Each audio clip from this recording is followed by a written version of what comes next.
Shalom, selamat pagi jemaat yang terkasih dalam nama Tuhan Yesus Kristus.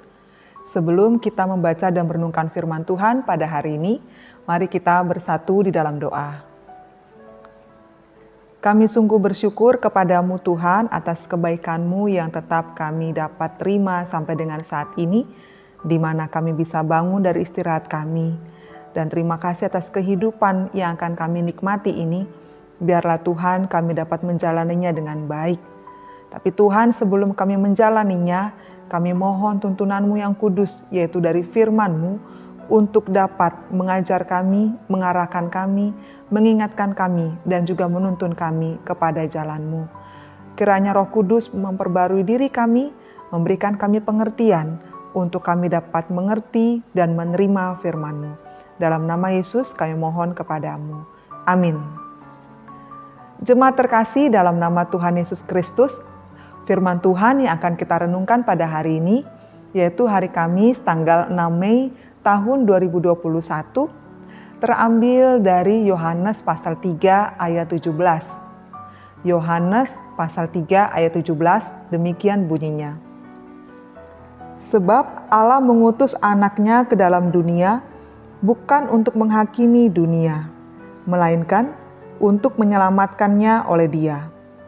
Sebab Allah mengutus anaknya ke dalam dunia, bukan untuk menghakimi dunia, melainkan untuk menyelamatkannya oleh Dia.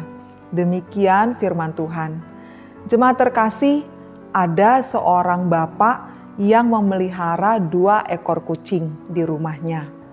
Suatu ketika, bapak ini melihat kedua kucing tersebut berkelahi satu dengan yang lain.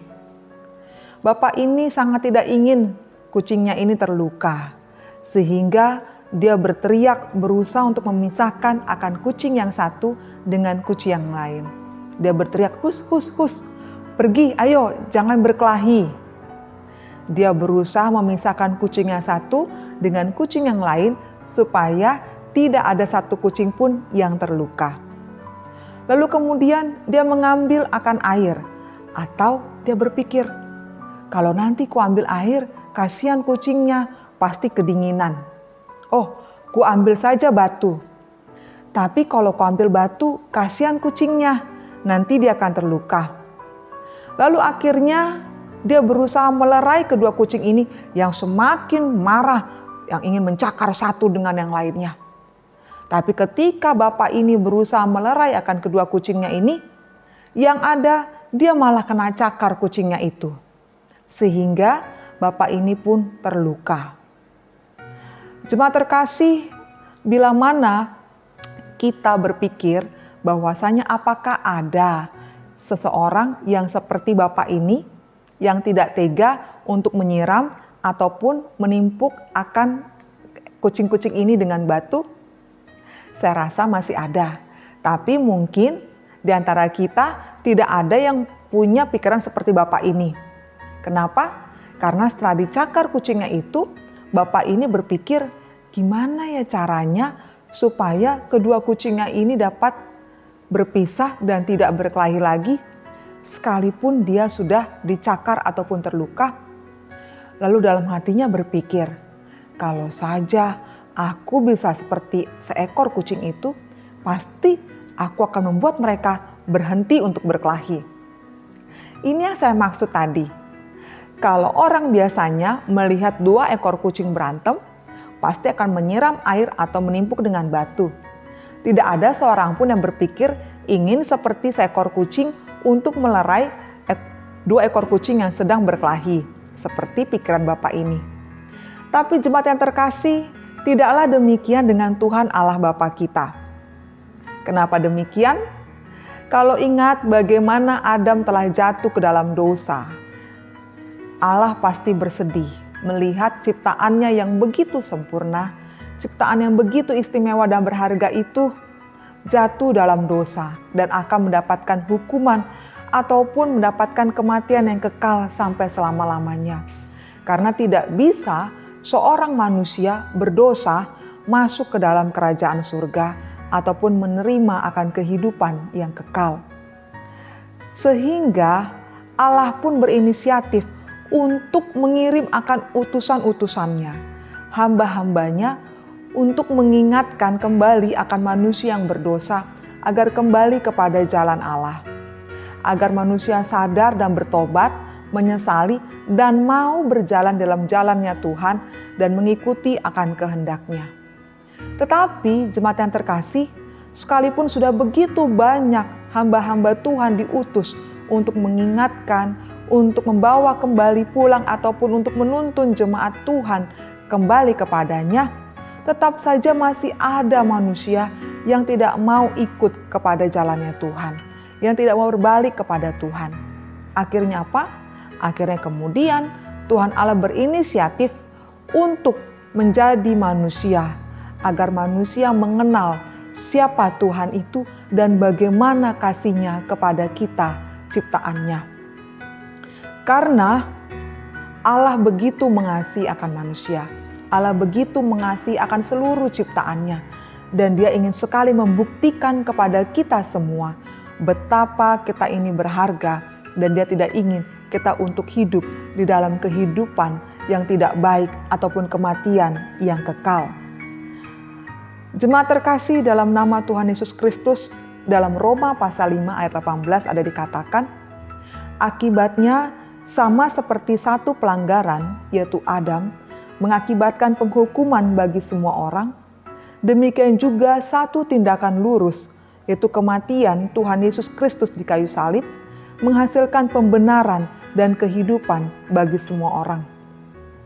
Inilah kabar baik bagi kita yang masih bertanya-tanya ataupun yang masih meragukan akan kasih Tuhan. Apakah memang Tuhan Allah benar-benar mengasihi kehidupanku sekarang ini? Jawabannya, ya. Tuhan Allah sangat mengasihi akan kita. Allah telah menunjukkan kasih-Nya kepada kita, dan Ia selalu membuktikan kasih-Nya kepada kita. Lalu jemaat terkasih, apa yang harus kita lakukan selanjutnya?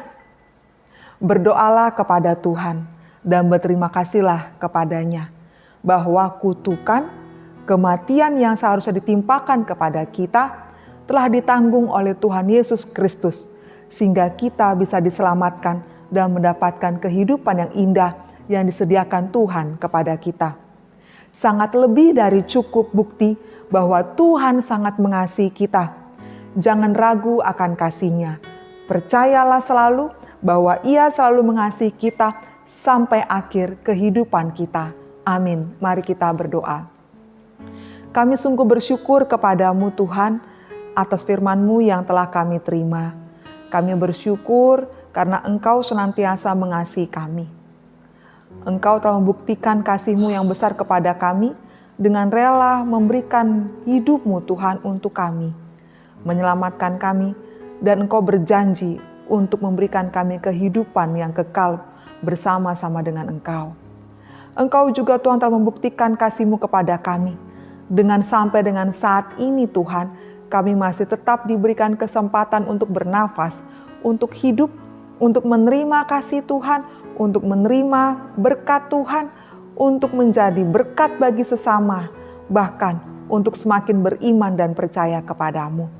Terima kasih atas seluruh yang baik yang boleh kami terima. Dan kami percaya kami yang kurang sehat ataupun yang sakit akan Engkau pulihkan, akan Engkau sembuhkan. Kami yang sedang bergumul, yang sedang dalam persoalan ataupun beban yang berat, Engkau akan memberikan kami solusi atau jalan keluar, akan memberikan kami kekuatan, akan memberikan kami keyakinan bahwa Tuhan akan menolong kami. Engkau yang mengetahui apa yang kami rindukan, yaitu keturunan, pasangan hidup, ataupun pekerjaan, kami percaya Engkau akan memberikannya kepada kami di waktu yang tepat. Dengan semua yang Kau berikan kepada kami Tuhan, yang baik itu semua adalah tanda kasih-Mu kepada kami. Terima kasih Tuhan, kami menyerahkan kehidupan kami sepanjang hari ke dalam tangan-Mu. Terpujilah nama-Mu yang kudus, dalam nama Yesus kami sungguh bersyukur kepadamu. Amin. Kasih karunia dari Tuhan Yesus Kristus dan anugerah dari Allah Bapa dan persekutuan dari Roh Kudus kiranya menyertai kita sekalian. Amin. Kiranya Tuhan senantiasa memimpin kehidupan kita dan memberikan kita hati yang penuh dengan kasih, sehingga kita senantiasa percaya dan yakin bahwa Tuhan sangat mengasihi kita. Rasakan, nikmati, dan percayalah Tuhan mengasihi kita. Amin. Tuhan memberkati. Salam sehat.